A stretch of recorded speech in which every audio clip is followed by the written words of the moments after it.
आज हम देखने जा रहे हैं 2022 में रिलीज हुई एक असाधारण मूवी जिसका नाम है वॉरियर ऑफ फ्यूचर। ये मूलतः एक सर्वाइवल डिजास्टर मूवी है। पेड़ हमारी जान बचाते हैं, ये तो हम सभी जानते हैं, और पेड़ों के लिए ही मूलतः सैकड़ों सालों से टिकी है हमारी यह सुंदर दुनिया। लेकिन कभी अगर ऐसा हो कि पेड़ जो हमारी जान बचाते हैं वही पेड़ अगर हमारी जान छीन लें और नष्ट करने लगे हमारी पूरी दुनिया को, तब क्या इंसान सकेगा ऐसे एक भयानक परिस्थिति का सामना करके दुनिया में टिके रहने में? यही हम देखेंगे इस मूवी में। तो चलो घूम कर आते हैं ध्वस्त हो चुकी एक दुनिया की कहानी से।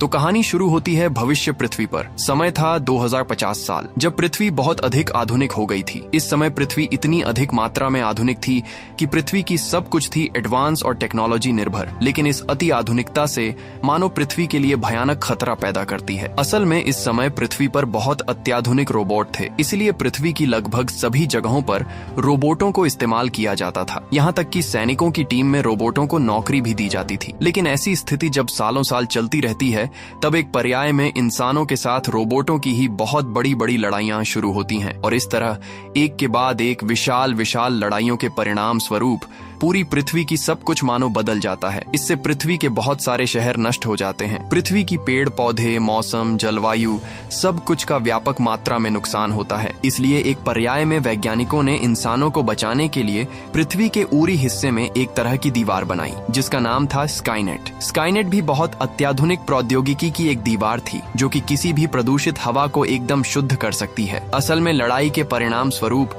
पृथ्वी पर रेडिएशन की मात्रा बहुत बढ़ गई थी, जिसके परिणाम स्वरूप पृथ्वी के बहुत सारे इंसान मर रहे थे। इसलिए स्काईनेट नामक दीवार इसी कारण से बनाई गई है, ताकि स्काईनेट के माध्यम से हर एक शहर की हवा, मौसम, जलवायु सब कुछ एकदम शुद्ध और सामान्य रहे। तो इस तरह इंसानों का जीवन बहुत अच्छा कट रहा था। लेकिन अचानक ही एक दिन अंतरिक्ष से पृथ्वी की तरफ एक विशाल बड़ा उल्कापिंड तेजी से आता है और वह सीधा आकर B60 नामक इलाके में गिरता है। परिणाम स्वरूप तुरंत वहाँ एक बहुत बड़ा विस्फोट होता है, जिसके परिणाम स्वरूप वहाँ की मिट्टी फट जाती है। और कुछ ही क्षण बाद देखा जाता है कि उस मिट्टी के नीचे से एक अजीब तरह का पेड़ बाहर आता है, और इस पेड़ का नाम है पेंडोरा। पेंडोरा असल में कोई साधारण पेड़ नहीं था, बल्कि यह था बहुत भयानक प्रजाति का एक पेड़ जो कि हर सेकंड में लगभग 100 मीटर लंबा होता जाता है। और यह पेंडोरा नामक पेड़ बहुत अधिक मात्रा में शक्तिशाली एक पेड़ है जो कि जिस जगह से भी प्रवाहित होता है उस जगह को मरोड़ कर चूर चूर कर देता है। लेकिन सबसे भयानक बात यह है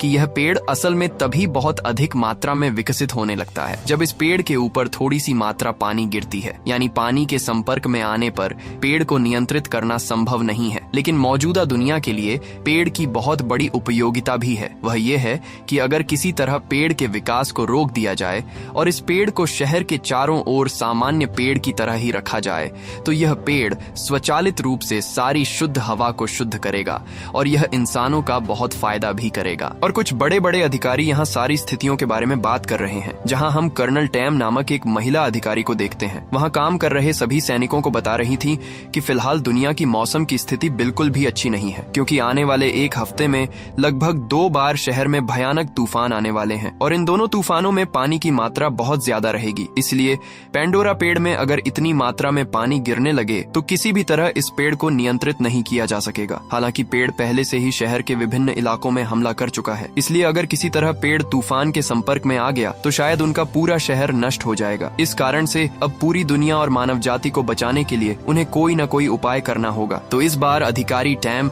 यहाँ सभी को चान नामक एक डॉक्टर के साथ परिचय करवाती है, जो कि था चीन का बहुत प्रसिद्ध एक डॉक्टर। तो चान ने इस भयानक स्थिति का सामना करने के लिए खास एक तरह की गोली बनाई है और इस गोली का नाम था चाइना बुलेट। इस चाइना बुलेट के अंदर खास तरह का एक तरल पदार्थ है और इस पदार्थ के माध्यम से कहा जाता है कि पेंडोरा पेड़ को नियंत्रित किया जा सकेगा। इसलिए डॉक्टर यहाँ सभी अधिकारियों को बताता है कि यह गोली अगर किसी तरह पेंडोरा पेड़ के पिस्टल नामक एक जगह में डाल दी जाए तो यह गोली स्वचालित रूप से अपने रासायनिक पदार्थ रिलीज करना शुरू कर देगी, जिसके कारण पेड़ के अंदर से पेड़ का नियंत्रण हो जाएगा और कुछ ही क्षणों में पेड़ का विकास बंद हो जाएगा। उस पर सबसे अच्छी बात यह है कि पेंडोरा पेड़ तब उल्टा इंसानों का फायदा करेगा। ये सामान्य रूप से प्रदूषण दूर करके हवा को शुद्ध रखेगा। तो वहाँ यहाँ पर शैली नामक एक अधिकारी थी जो वहाँ के जनरल पद पर थी। वह यहाँ डॉक्टर की सारी बात सुनकर समझ जाती है कि डॉक्टर की यह खोज अगर सचमुच सफल होती है तो उनके शहर में अब किसी स्काईनेट की जरूरत नहीं पड़ेगी। इस ओर कर्नल टैम यहाँ सबको बताती है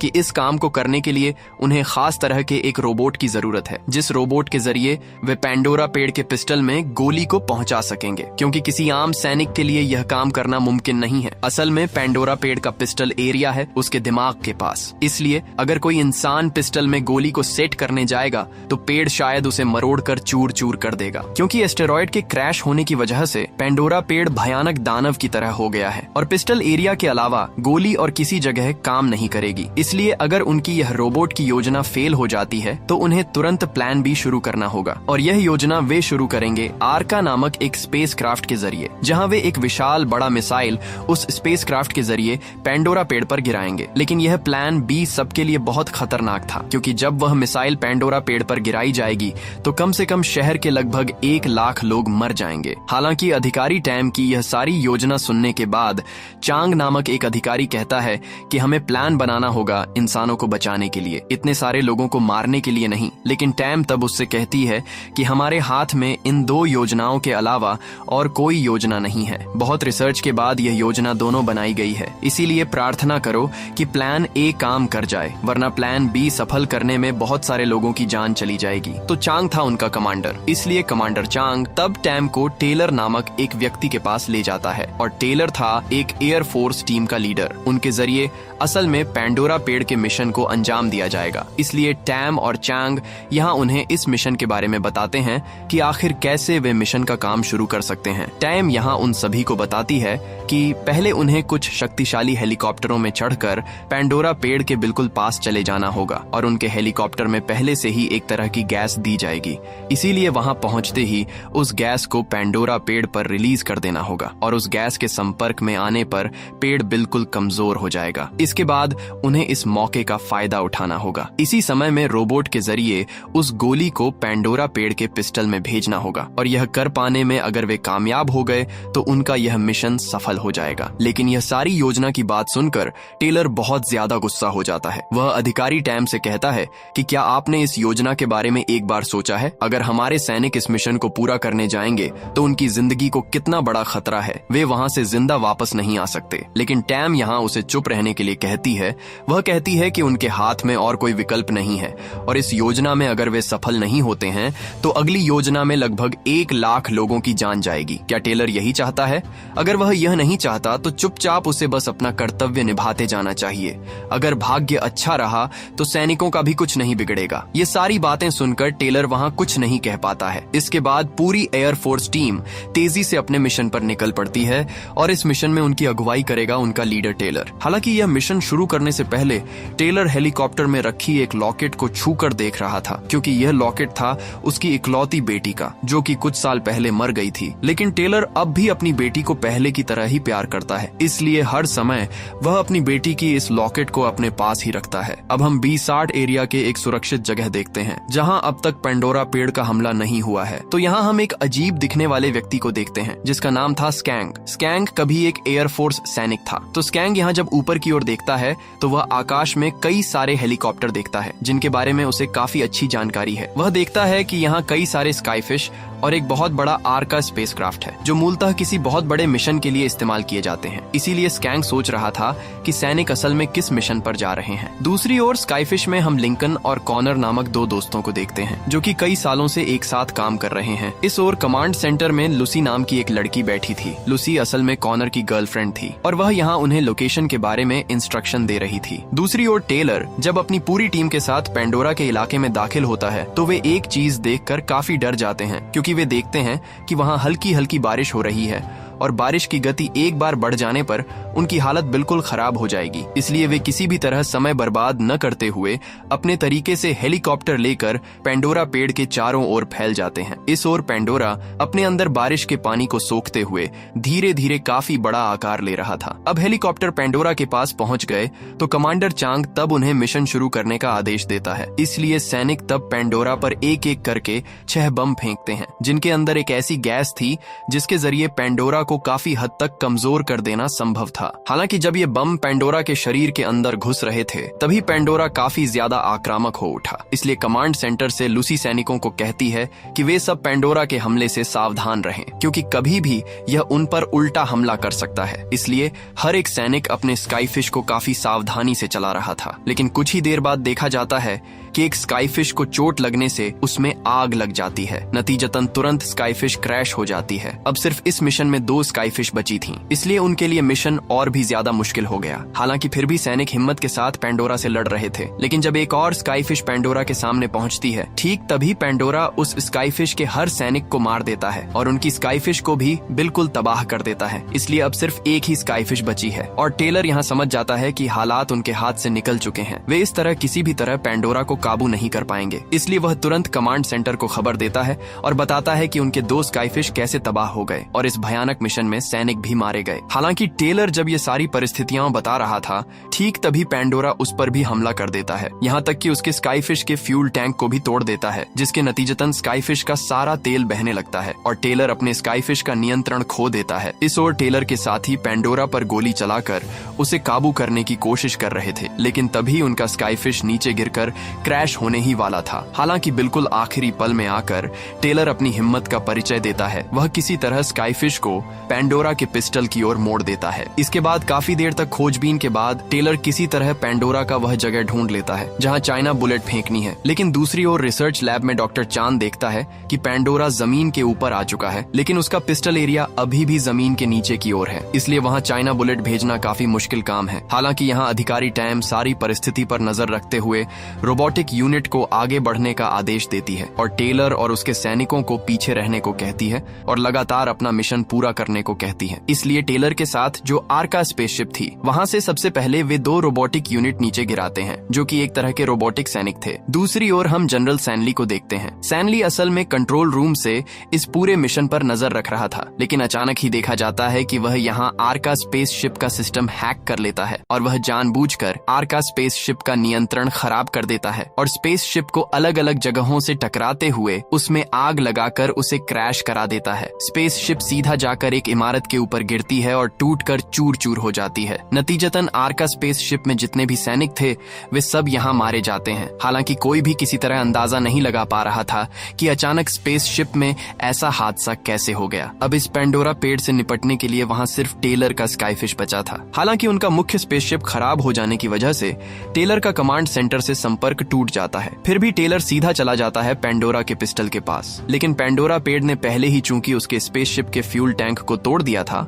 इसलिए टैंक से फ्यूल गिरते गिरते एक पड़ाव पर उसका स्काईफिश बंद हो जाता है। इसमें टेलर और उसके साथी बिल्कुल घायल हो जाते हैं, यानी उनका पहला मिशन वे किसी भी तरह सफल नहीं हो पाते। लेकिन दूसरी ओर हम स्काईफिश के अंदर टेलर को देखते हैं, जहां वह घायल हालत में पड़ा था। वह और उसके साथी मौत के बिल्कुल कगार पर थे। हालांकि ठीक उसी वक्त टेलर को उसकी बेटी की याद आ जाती है, जहां उसकी बेटी ने उसके मरने से पहले उसे एक लॉकेट दिया था और कहा था कि उसका बाप बहुत बहादुर है, वह किसी भी चीज से हार नहीं मान सकता। ये बातें याद आते ही टेलर बहुत ज्यादा भावुक हो जाता है और वह अपने अंदर फिर से लड़ने की ताकत पाने लगता है। इस ओर उनके स्काईफिश के क्रैश हो जाने की वजह से स्काईफिश के लगभग पूरे हिस्से में आग फैल रही थी। इसलिए टेलर तब अपने साथियों को बचाने के लिए तेजी से उन्हें लेकर जलते हुए स्काईफिश से बाहर निकल आता है। उनका यह मिशन फेल हो गया, लेकिन वे कम से कम जिंदा वापस आने में कामयाब रहे। हालांकि अधिकारी टैम तब सबको कहती है कि इस तरह अब उनका चुपचाप बैठे रहना ठीक नहीं होगा। जैसे भी हो उन्हें अगली योजना का काम शुरू करना होगा, वरना पेंडोरा पेड़ बढ़ते बढ़ते धीरे धीरे पूरी दुनिया को तबाह कर देगा। इसलिए अभी उन्हें प्लान बी शुरू करना होगा, जिसमें लगभग 1 लाख लोगों को मरना पड़ेगा। हालांकि टैम की ये बातें सुनकर कमांडर चांग तब उससे कहता है, क्या आप पूरी तरह से पक्के तौर पर कह सकते हैं कि इस मिशन में हम फेल हो गए हैं? हमारा सैनिकों से बस कनेक्शन टूट गया है, लेकिन इसका मतलब यह तो नहीं कि वे मिशन में फेल हो गए। हो सकता है वे अभी भी जान रिस्क में डालकर लड़ रहे हों। इसलिए हमारा अब उनके पास जाना चाहिए और उनकी हालत देखनी चाहिए। ठीक उसी वक्त डॉक्टर चांद कहता है कि आखिरी सिग्नल तक उसने देखा था कि टेलर का स्काईफिश पेंडोरा के पिस्टल के बिल्कुल करीब था। शायद वे मिशन पूरा करने में कामयाब रहे हों। हालांकि ठीक उसी वक्त वहां कमांडर शैलनी चली आती है, जिसने आर्का स्पेसशिप में आग लगवा दी थी। वह यहाँ सबको कहती है कि उन्हें तुरंत उस जगह पर जाना चाहिए और सैनिकों की उनके मिशन में मदद करनी चाहिए, ताकि प्लान बी की योजना उन्हें बनानी ही न पड़े। अब अधिकारी टैम को कमांडर की बात तो माननी ही पड़ती है, इसलिए उसे अभी के लिए प्लान बी की योजना रोकनी पड़ती है। हालांकि वह यहाँ सबको 3 घंटे का समय देती है कि 3 घंटे के अंदर सामान्य तरीके से पेंडोरा को नियंत्रित किया जा सकता है या नहीं, क्योंकि 3 घंटे बाद ही एक और भयानक तूफान आने वाला है।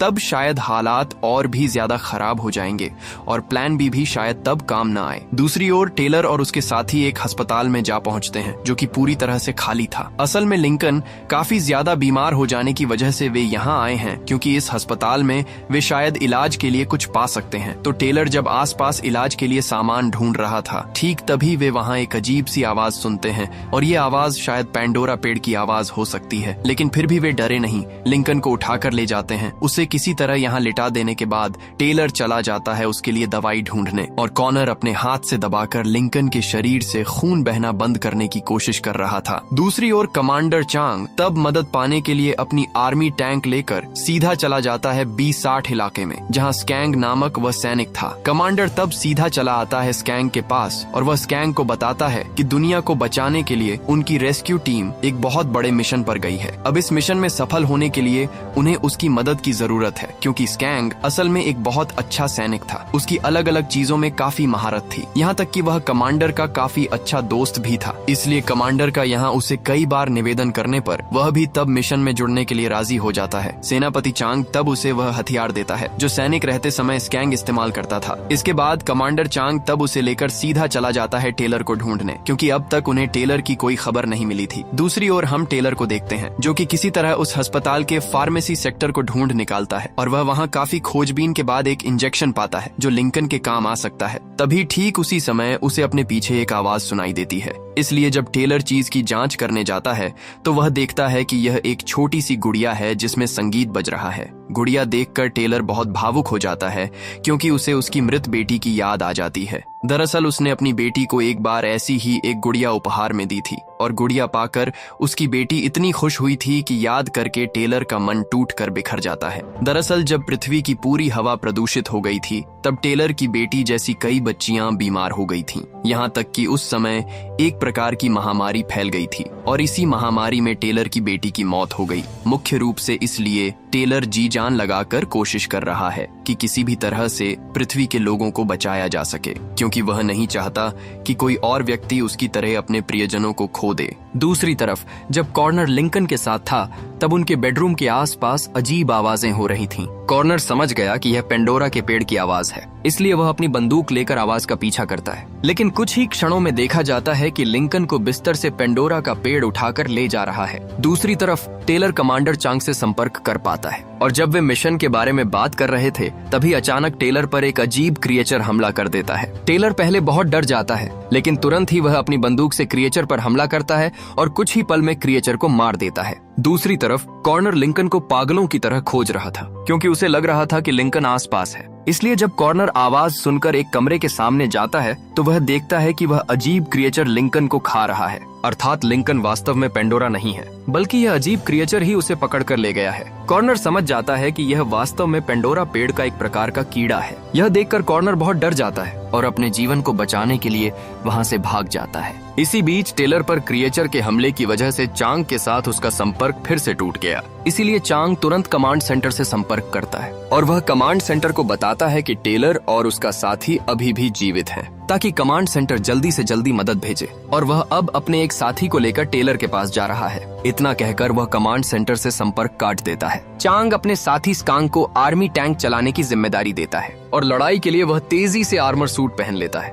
दूसरी तरफ कॉर्नर क्रिएचर के हाथ से बचते हुए सीधे अस्पताल के मॉर्ग में पहुंच जाता है और वहां वह एक खाली शव का बॉक्स पाकर उसमें छिप जाता है, जिसकी वजह से क्रिएचर उसे पकड़ नहीं पाता। लेकिन ठीक उसी समय देखा जाता है कि अस्पताल में कई क्रिएचर एक साथ आ जाते हैं। अब अस्पताल के एक जगह से एक छोटी लड़की की रोने की आवाज सुनाई देती है। देखा जाता है कि एक छोटी लड़की वहां अकेली छिपी हुई है और वह डर के मारे चीखते हुए रो रही है। और जब उसकी रोने की आवाज उन क्रिएचर्स को सुनाई देती है तो वे एक एक करके उस कमरे में आ जाते हैं जहां यह बच्ची छिपी हुई है।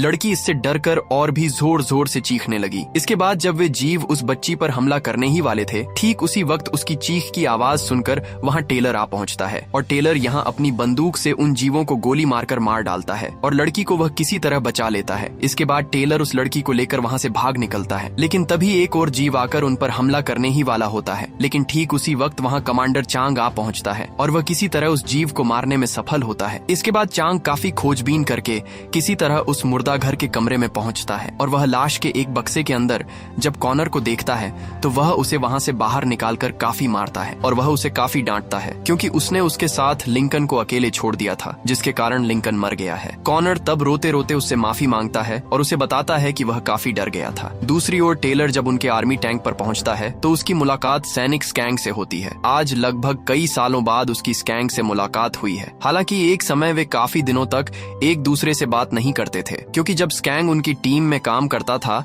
तब एक बार स्कैंग ने टेलर की बात नहीं मानी, यहाँ तक कि टेलर के एक आदेश को न मानने की वजह से उनकी टीम के कई सैनिक मारे गए थे। इसलिए टेलर के साथ उसकी काफी बड़ी झड़प हो गई थी। दूसरी ओर चांग और वह छोटी बच्ची जब अस्पताल में थे तभी अचानक वहाँ और भी कई सारे जीव आ गए और वे उस बच्ची पर हमला कर देते हैं। यहाँ तक कि चांग की मदद करने आए वहाँ जितने सैनिक थे उन पर भी वे जीव हमला करने लगते हैं। हालांकि यहाँ चांग और उसके साथी किसी तरह बाहर निकलने का रास्ता नहीं ढूंढ पा रहे थे, इसलिए चांग इमरजेंसी के तौर पर स्कैंग से संपर्क करता है और वह स्कैंग से यहाँ से निकलने का रास्ता पूछता है, लेकिन स्कैंग इसे ठीक से बता नहीं पा रहा था क्योंकि अस्पताल की इमारत काफी बड़ी थी, इसलिए वे अब भी किस जगह पर हैं यह स्कैंग समझ नहीं पा रहा था। इस ओर वे सब जीवों से लड़ते लड़ते सीधे एक कमरे के अंदर छिप जाते हैं और बाहर निकलने का रास्ता न मिलने पर वे सभी काफी चिंतित थे। लेकिन तभी स्कैंग के दिमाग में एक आइडिया आता है। वह तुरंत उस अस्पताल के सामने पहुंचता है और वह अपने गन की मदद से गोली मारकर अस्पताल की एक दीवार तोड़ देता है ताकि सैनिक उसी जगह से बाहर निकल आएं। दूसरी ओर हम कमांड सेंटर के मुख्य ऑफिस को देखते हैं, जहां सैनली अधिकारी टैम को अपने पास बुलाती है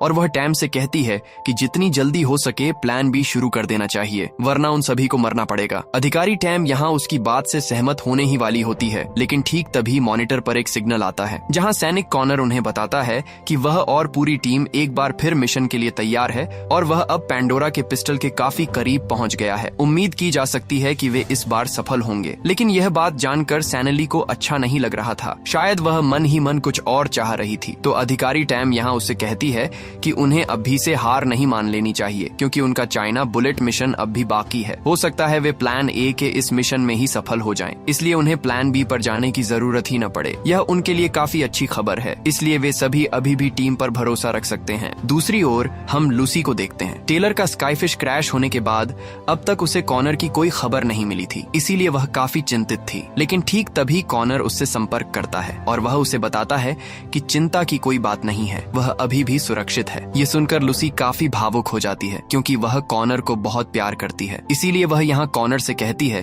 कि उसे अब किसी भी तरह के मिशन पर नहीं जाना चाहिए, वह चाहे तो उसके पास वापस आ जाए। जरूरत पड़ी तो वे अपनी नौकरी छोड़कर दूर चले जाएंगे, लेकिन कॉनर उसे समझाता है कि उसे कुछ नहीं होगा। दूसरी ओर हम कमांडर चांग और उसकी टीम को देखते हैं। वे सभी एक बात को लेकर काफी चिंतित थे, वह यह थी कि मिशन के लिए उनके पास जो चाइना बुलेट थीं, वे सारी बुलेट्स आर्का स्पेसक्राफ्ट में ही रह गई थीं। स्पेसक्राफ्ट के क्रैश हो जाने की वजह से वे उन्हें ले नहीं आए थे, इसलिए कमांडर चांग उनसे कहता है कि जितनी जल्दी हो सके उन्हें क्रैश हुए स्पेसक्राफ्ट के पास जाना होगा और चाइना बुलेट्स को बचाना होगा और इस मिशन का मुख्य काम करना होगा टेलर और स्कैंग को। लेकिन वे दोनों अभी भी एक दूसरे पर काफी गुस्सा थे, यहाँ तक कि वे एक साथ कोई काम भी नहीं करना चाहते थे, क्योंकि उनकी 30 साल की पुरानी दोस्ती खत्म हो गई थी। लेकिन चांग तब उन दोनों से कहता है, तुम लोग कैसे इंसान हो, जहाँ लाखों लोगों की जान खतरे में है वहाँ तुम अपनी पुरानी लड़ाई लेकर बैठे हो। अगर किसी तरह हम प्लान ए पूरा नहीं कर पाए तो निश्चित रूप से हमें प्लान बी पर जाना पड़ेगा, इससे लाखों लोग मारे जाएंगे। इसलिए अतीत की सभी बातें अब भूल जाओ, हमें अब सिर्फ मिलजुल कर काम करना होगा, इससे हम कई लोगों की जान बचा सकेंगे। ये सारी बातें सुनकर सभी तब मिशन के लिए तैयार हो जाते हैं और वे सीधे स्पेसक्राफ्ट की तरफ निकल पड़ते हैं। इसके बाद कॉनर यहाँ सबको बताता है कि चाइना बुलेट्स अब मलबे के नीचे दबी हुई हैं, इसलिए उन्हें ढूंढने में शायद थोड़ा समय लगेगा। यहाँ तक कि वहाँ से चाइना बुलेट बचाने में काफी बड़ा खतरा भी है, इसलिए वह तुरंत अपना आर्मर सूट पहन लेता है। इसके बाद वे बहुत ही कम समय में वहाँ पहुँच जाते हैं जहाँ स्पेसक्राफ्ट का मलबा पड़ा है, लेकिन पैंडोरा ने यहाँ की कई इमारतों को तोड़ दिया था, इसलिए स्पेसक्राफ्ट को ढूंढ पाना काफी मुश्किल था, जिसके कारण वे एक ड्रोन की मदद से स्पेसक्राफ्ट को ढूंढ रहे थे। दूसरी ओर लूसी अपने बॉयफ्रेंड कॉनर से संपर्क करती है और वह चुपके से कॉनर को बताती है कि पहले मिशन में किसी किसी ने स्पेसक्राफ्ट के सिस्टम को हैक कर दिया था, जिसकी वजह से इतनी बड़ी दुर्घटना हुई। लेकिन ऐसा किसने किया, ये वे तभी पता लगा पाएंगे जब मलबे के नीचे से वे एक रोबोट सैनिक को बचा पाएंगे। अब कॉनर यहाँ अपने कमांडर चांग से कहता है कि वह भी उनके साथ मिशन पर जाना चाहता है, इसलिए कॉनर भी जल्दी से आर्मर सूट पहन लेता है। दूसरी ओर स्कैंग भी उनके साथ जाने के लिए तैयार था, लेकिन ठीक तभी वहाँ टेलर आकर उनकी ट्रक की चाबी निकाल लेता है और वह स्कैंग से कहता है कि उन सबका एक साथ वहाँ जाना ठीक नहीं होगा, इसलिए स्कैंग यहाँ रहकर इस तरफ ध्यान दे, क्योंकि उनके साथ वह छोटी बच्ची भी है। इसके बाद टेलर, चांग और कॉनर मिशन पर निकलते हैं, लेकिन वह बच्ची टेलर को किसी भी हाल में जाने नहीं देना चाहती थी। टेलर उसे समझाने की कोशिश करता है, लेकिन बच्ची कुछ सुनने को तैयार नहीं थी। वह असल में काफी डर गई थी। ये देखकर टेलर को छोड़कर चांग और कॉनर मिशन पर चले जाते हैं। इस ओर बच्ची यहाँ टेलर को बताती है कि काफी दिन पहले जब हवा जहरीली हो गई थी, तब वह जहर के असर से अपने माँ बाप दोनों को खो चुकी थी। सिर्फ वही बची है। माँ बाप के जाने के बाद से वह इतने दिन अकेली थी। वह अकेली ही सबके साथ लड़कर जी रही थी और उसके माँ बाप के बाद टेलर ही एकमात्र इंसान है जिसने उसे अपने बाप जैसा प्यार दिया है, इसलिए वह अपने माँ बाप की तरह टेलर को भी खो देने से डर रही है। ये सुनकर टेलर काफी ज्यादा भावुक हो जाता है और उसे याद आता है कि उसकी बेटी भी जहरीली हवा की वजह से मर गई थी। बेटी की याद आते ही टेलर की आंखों में आंसू आ जाते हैं। टेलर तब बच्ची को गले लगाता है और सोचता है कि वह बच्ची को कभी दुख नहीं देगा, वह उसकी तरफ अपनी बेटी की तरह ही ध्यान रखेगा। दूसरी ओर कॉनर और चांग उनके ड्रोन की मदद से मलबे के नीचे उन बुलेट्स को ढूंढ लेते हैं। नतीजतन तुरंत ही चांग अपना आर्मर सूट एक्टिवेट कर लेता है। आर्मर सूट असल में एक ऐसा सूट था जिसकी मदद से सैनिक तेज गति से एक जगह से दूसरी जगह जा सकते थे। तो चांग यहाँ जितनी जल्दी हो सके इमारत के ऊपर जाने की कोशिश कर रहा था, क्योंकि वहीं उनका चाइना बुलेट का बक्सा फंसा हुआ था। लेकिन चांग काफी ऊपर जाने के बाद उसके शरीर की ताकत जने एकदम खत्म हो गई थी, जिसके कारण वह आर्मर सूट चला नहीं पा रहा था। इसलिए वह एक जगह पर किसी तरह लटका हुआ था। लेकिन कुछ ही देर बाद वह बिल्कुल नीचे गिरने ही वाला था। हालांकि ठीक उसी वक्त वहां टेलर आकर उसे पकड़ लेता है। इस ओर वे अभी जिस इमारत में हैं, वह कभी भी पूरी तरह से ढह सकती है, इसलिए वे जल्दी से उस इमारत से बाहर निकलने की कोशिश कर रहे थे। लेकिन तभी वे वहां लटकती हुई एक कार देखते हैं और उस कार के अंदर ही उनकी चाइना बुलेट्स हैं। इसलिए जब वे बुलेट लाने कार के पास जाते हैं तो वे देखते हैं कि वहां सिर्फ एक ही बुलेट है और कुछ ही देर बाद वह वहां उनके सैनिक रोबोट का एक टुकड़ा ढूंढ लेता है। यहाँ तक कि वह वहां एक ग्रेनेड की पिन भी ढूंढ लेता है। कॉनर को साफ साफ समझ आ जाता है कि रोबोटों की मदद से ही आर्का स्पेसक्राफ्ट को क्रैश करवाया गया था। दूसरी ओर चांग और टेलर कोशिश कर रहे थे चाइना बुलेट बचाने की। तो टेलर यहाँ चांग की मदद से एक पानी की पाइप की मदद से उस कार तक पहुंचने की कोशिश कर रहा था। लेकिन ठीक तभी वहां वे भयानक जीव चले आते हैं। वे चांग की तरफ बढ़ रहे थे, लेकिन फिर भी चांग किसी तरह पाइप को पकड़े हुए था। इस ओर टेलर जैसे ही चाइना बुलेट को अपने हाथ में लेता है, ठीक तभी वह कार के नीचे आ गिरता है। इसके बाद टेलर और चांग मिलकर उन जीवों का मुकाबला करते हैं। जीवों के साथ इस तरह की धस्ताधस्ती के कारण एक के बाद एक इमारत के विभिन्न हिस्से उन पर गिरने लगते हैं। दूसरी ओर कॉनर ने जो रोबोट ढूंढा था, उसके सिर को वह अलग कर रहा था, क्योंकि लूसी ने उसे ऐसा करने के लिए कहा था। असल में रोबोट के सिर के अंदर विभिन्न प्रणालियां हैं जिनके जरिए वे बहुत महत्वपूर्ण जानकारी प्राप्त कर सकते थे। लेकिन ठीक उसी समय उसके ऊपर एक कार गिरी और वह लगभग मर ही गया था। लेकिन ठीक तभी टेलर आया और किसी तरह उसे बचा लिया। इसके बाद उस कार के पीछे से एक जीव आया और उन पर हमला करने ही वाला था, लेकिन सौभाग्य से सही समय पर स्कैंग वहां पहुंच गया। स्कैंग ने तुरंत उस जीव को 2 टुकड़ों में काट दिया। उसके पास एक खास तरह की इलेक्ट्रिक गन थी, इसलिए वह अपनी गन की मदद से एक के बाद एक वहां मौजूद जीवों को मारता रहा और वे सभी इस इमारत से बाहर निकलने की कोशिश कर रहे थे। इस ओर अब इस इमारत की हालत इतनी खराब हो गई थी कि शायद कुछ ही पलों में यह पूरी तरह जमींदोज हो जाएगी। फिर भी उन सभी ने हर हालात का सामना करते हुए समय रहते ही किसी तरह इमारत से बाहर निकलने में सफलता पाई और स्कैंग को ट्रक की चाबी वापस देकर उसे धन्यवाद दिया। इसके बाद वे सभी मिलकर ट्रक के कम्युनिकेशन सेक्टर में आते हैं और टेलर उनके कमांड सेंटर को बताता है कि उन्होंने बहुत मेहनत से चाइना बुलेट हासिल कर ली है। शायद बहुत जल्द ही वे अपने मिशन में सफल हो जाएंगे। लेकिन यह बात जानकर सैनली बिल्कुल भी खुश नहीं होती। इस ओर कॉनर व रोबोट का सिर जो लाया था उसे उनके मॉनिटर के साथ जोड़ देता है और उन्हें पता चलता है कि किसी ने सिस्टम हैक किया था, जिसकी वजह से उनका आर्का स्पेसशिप क्रैश हुआ था। हालांकि उसका शक अधिकारी टैम पर जाता है, क्योंकि टैम हमेशा उनके साथ रूखा व्यवहार करती है, इसलिए उसके बारे में सबकी बुरी धारणा थी। लेकिन कमांडर चांग यहाँ कहता है कि अधिकारी टैम कभी भी ऐसा नहीं कर सकती, बल्कि उसे तो शक है जनरल सैनली पर, क्योंकि कुछ दिनों से सैनली का व्यवहार उसे काफी अजीब लग रहा था। अब कॉनर यहाँ रोबोट के कमांड सिस्टम को चेक कर रहा था और सब कुछ देर चेक करने के बाद कमांडर चांग की बात सच साबित होती है। सबको पता चलता है कि सैनली ने यह काम किया है क्योंकि रोबोट को कमांड देने से पहले उसे वहां फिंगरप्रिंट देना पड़ा था। और यह जानते ही सब एकदम हैरान रह जाते हैं क्योंकि इतने महत्वपूर्ण मिशन पर कोई इंसान ऐसा काम कैसे कर सकता है। इसीलिए चांग तुरंत सैनली के संपर्क करता है और वह सैनली से कहता है कि जितनी जल्दी हो सके वह अपने इस अन्याय को स्वीकार कर ले, वरना उसका परिणाम बिल्कुल भी अच्छा नहीं होगा। लेकिन जनरल सैनली तब उन्हें बताती है कि उन्होंने उसके पीछे पड़कर बहुत बड़ी गलती की है और इसका परिणाम अब वे भुगतेंगे। वह अभी अपने और रोबोट सैनिक भेजकर उन्हें मार डालेगी। ये कहकर सैनली उनके सभी सिस्टम को हैक कर लेती है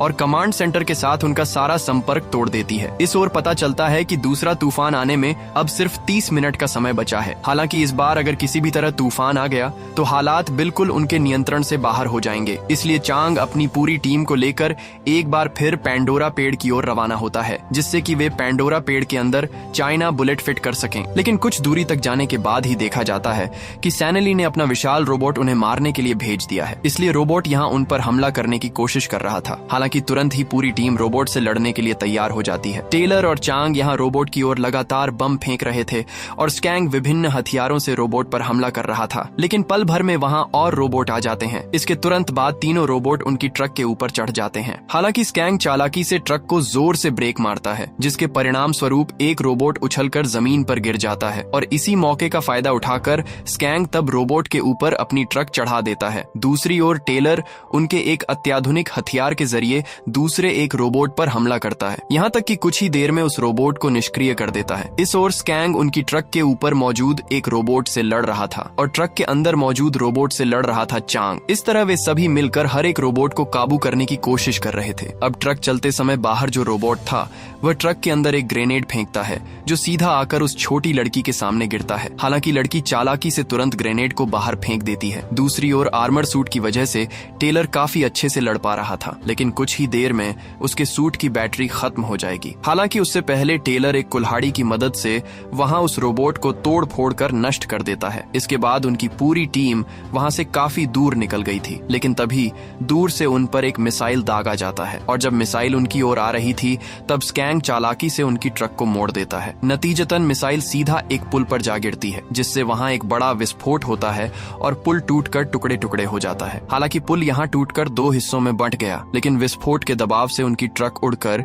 सीधे पुल के दूसरे छोर पर जा गिरती है। हालांकि तब तक एक और रोबोट सक्रिय हो चुका था और रोबोट उनकी ट्रक को पुल के नीचे गिराने की कोशिश कर रहा था, लेकिन ट्रक किसी तरह वहां अटका हुआ था। हालांकि उनके पास अब बहुत कम समय बचा था, इसलिए चांग यहाँ चाइना बुलेट टेलर के हाथ में दे देता है और वह खुद रोबोट से लड़ने चला जाता है। रोबोट के साथ लगभग काफी समय तक धस्ताधस्ती के बाद रोबोट किसी तरह ट्रक को छोड़ देता है, लेकिन चांग चूंकि रोबोट के ऊपर चढ़ा हुआ था इसलिए वह भी रोबोट के साथ बिल्कुल नीचे गिर जाता है। दूसरी ओर टेलर अपने बाकी साथियों को लेकर आगे बढ़ रहा था। इस ओर ऊपर से गिरने के कारण चांग काफी देर तक बेहोश पड़ा रहा और उसके आर्मर के कई हिस्से टूट गए थे। हालांकि कुछ ही देर बाद चांग को होश आ जाता है। इस ओर देखा जाता है कि आकाश की स्थिति बिल्कुल भी अच्छी नहीं थी और बस 15 मिनट में भयानक तूफान आने वाला है, जिसके कारण अधिकारी टैम काफी चिंतित हो जाती है। इसलिए अधिकारी टैम यहाँ अपनी टीम को कहती है कि जितनी जल्दी हो सके आर्का स्पेस क्राफ्ट 2 को तैयार कर लें,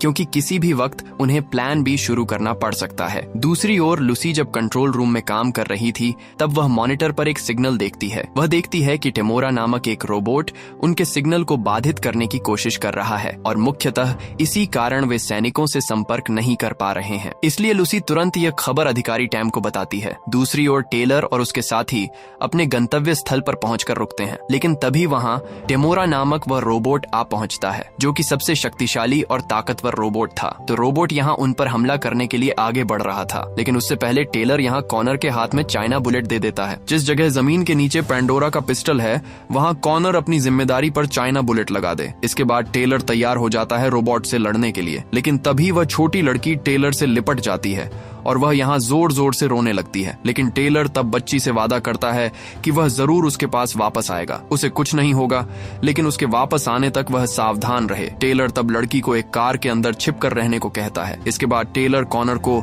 मिशन की सारी बातें समझा देता है। वह उसके हाथ में एक शक्तिशाली बम थमा देता है और जल्दी से उसे जिम्मेदारी के साथ काम करने को कहता है और वह स्कैंग को लेकर चला जाता है रोबोट का सामना करने। स्कैंग यहाँ टेलर से कहता है कि किसी भी तरह उन्हें इस रोबोट को नष्ट करना ही होगा। दूसरी ओर कॉनर उस जगह पर चला जाता है जिसके नीचे पेंडोरा का पिस्टल एरिया मौजूद है। कॉनर वहाँ बम सेट कर देता है ताकि वह जगह फट जाए और पिस्टल एरिया बाहर आ सके। दूसरी ओर जैसे ही टेमोरा रोबोट उन पर हमला करने ही वाला होता है, तब वे दोनों मिलकर लगातार रोबोट पर गोली चलाने लगते हैं। लेकिन टेमोरा एक अत्याधुनिक रोबोट होने के कारण उसके पास काफी शक्तिशाली हथियार थे, इसलिए उसके एक हथियार के सामने उनके सैकड़ों हथियार कुछ भी नहीं थे। इसलिए टेलर किसी तरह उस रोबोट के सामने से हट जाता है। दूसरी ओर स्कैंग तेजी से वहां एक मिसाइल तैयार कर लेता है। दूसरी ओर टेलर रोबोट के ऊपर चढ़कर उसके पीछे लगे एंटीसेप्टर को तोड़ देता है, जिसके कारण मुख्य रूप से उनका सिग्नल बाधित हो रहा था और एंटीसेप्टर के टूटते ही कमांड सेंटर में उनका सिग्नल पहुंच जाता है, जिसके परिणाम स्वरूप लूसी को सैनली के खिलाफ सभी सबूत भी मिल जाते हैं। इसलिए लूसी टैम को सारे सबूत दिखाती है कि कैसे सैनली ने उनके मिशन में बाधा डालने की कोशिश की है। टैम तब ये सारे सबूत लेकर सीधे सैनली के पास चली जाती है और वह सैनली से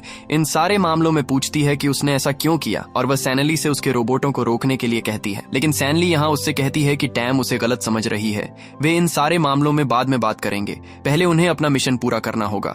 शायद वे प्लान ए में सफल नहीं हो पाएंगे, इसलिए उन्हें प्लान बी जल्दी शुरू करना होगा। दूसरी ओर टेलर टेमोरा के हाथ से किसी तरह जल्दी भाग रहा था, लेकिन तभी उसके आर्मर सूट की बैटरी खत्म हो जाती है। टेलर आर्मर से बाहर निकलने ही वाला था, लेकिन स्कैंग उसे तुरंत टेमोरा की ओर अपना मिसाइल दागने को कहता है और मिसाइल काफी ज्यादा शक्तिशाली होने के कारण रोबोट विस्फोटित होकर टुकड़े टुकड़े हो जाता है। इस ओर कॉनर जब अपना बम विस्फोटित करता है, ठीक तभी देखा जाता है कि आसपास के मलबे के नीचे जो रोबोट थे वे वहां से उठकर उसकी ओर आने लगते हैं और एक रोबोट यहाँ दूर से कॉनर पर गोली चलाने लगता है। लेकिन तभी वहाँ कॉनर की मदद के लिए टेलर आ पहुँचता है। इस ओर वह छोटी लड़की कॉनर को घायल अवस्था में देखती है, इसलिए वह रोते रोते कॉनर के पास आती है। कॉनर तब उससे कहता है कि उसे कुछ नहीं हुआ, वह बिल्कुल ठीक है। दूसरी ओर टेलर अपनी पूरी ताकत से रोबोट का मुकाबला करने की कोशिश कर रहा था, लेकिन तभी रोबोट उसे इतनी जोर से एक घूंसा मारता है कि उसके आर्मर सूट का हेलमेट उतर जाता है और वह जमीन पर गिर पड़ता है। टेलर में मानो अब कोई ताकत नहीं बची थी, लेकिन रोबोट यहाँ अपना एक शक्तिशाली हथियार निकालकर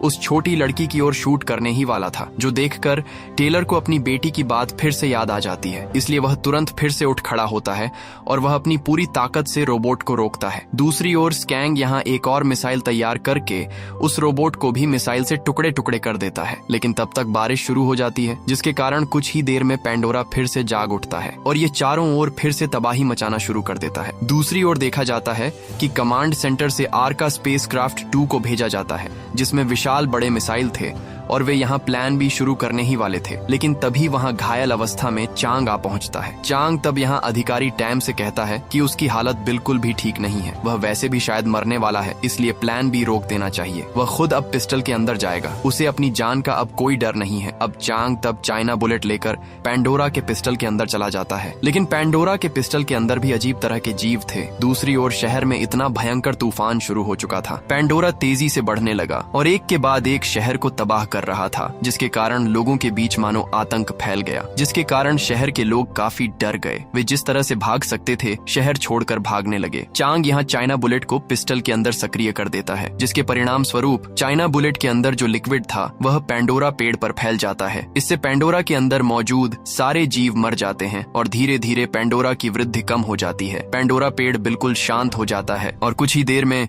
डॉक्टर चांद सबके सामने घोषणा कर देता है कि उनकी योजना सफल हो गई है, वे आज कामयाब हो गए हैं। इससे मानो पूरे शहर में एक उत्सव शुरू हो जाता है। कमांड सेंटर के सभी लोग खुशी से उल्लासित हो रहे थे। हालांकि इन सब के बीच टैम को एक बंदूक की आवाज सुनाई देती है और जब वह जनरल सैनली के पास जाती है तो वह देखती है कि सैनली ने खुद को खत्म कर लिया है। सैनली असल में सोच रही थी कि प्लान ए किसी भी तरह काम नहीं करेगा, इसलिए जल्दी प्लान बी पर काम करना चाहिए, क्योंकि प्लान बी उसी की बनाई हुई योजना थी। इसलिए उसकी योजना अगर पहले शुरू हो जाती तो उसे काफी प्रसिद्धि मिलती। यही कारण मुख्य रूप से था कि उसने ये सारे काम किए थे, इसलिए अब वह शर्मिंदगी में खुद ही खुद को खत्म कर लेती है। इस घटना के बाद लगभग काफी कुछ दिन बीत जाते हैं। यहाँ देखा जाता है कि डॉक्टर चान पेंडोरा पेड़ में कुछ ऐसे रासायनिक पदार्थ मिला देता है कि पेंडोरा पेड़ अब इंसानों का कोई नुकसान नहीं करता, बल्कि अब पृथ्वी का प्रदूषण, जहरीली हवा, ये सब कुछ पेंडोरा पेड़ से स्वचालित रूप से शुद्ध हो जाता है। यहाँ तक कि यह पेंडोरा अब पृथ्वी के मौसम को नियंत्रित रखता है, इसलिए अब उन्हें पृथ्वी पर जीवित रहने के लिए स्काईनेट की भी जरूरत नहीं होती। दूसरी ओर हम B60 इलाके में टेलर और स्कैंक को देखते हैं, जो कि अपनी सारी लड़ाई झगड़ा भुलाकर अब पहले की तरह ही दोस्त बन गए हैं। यहाँ तक कि स्कैंक फिर से एक सैनिक के रूप में नियुक्त हो गया है और टेलर का अब उस छोटी लड़की के साथ जीवन काफी अच्छा कट रहा है। यहाँ तक कि पृथ्वी के सभी लोग अब बहुत अच्छे से रह रहे हैं और इस तरह एक बहुत ही सुंदर अंत के साथ कहानी यहीं समाप्त हो जाती है।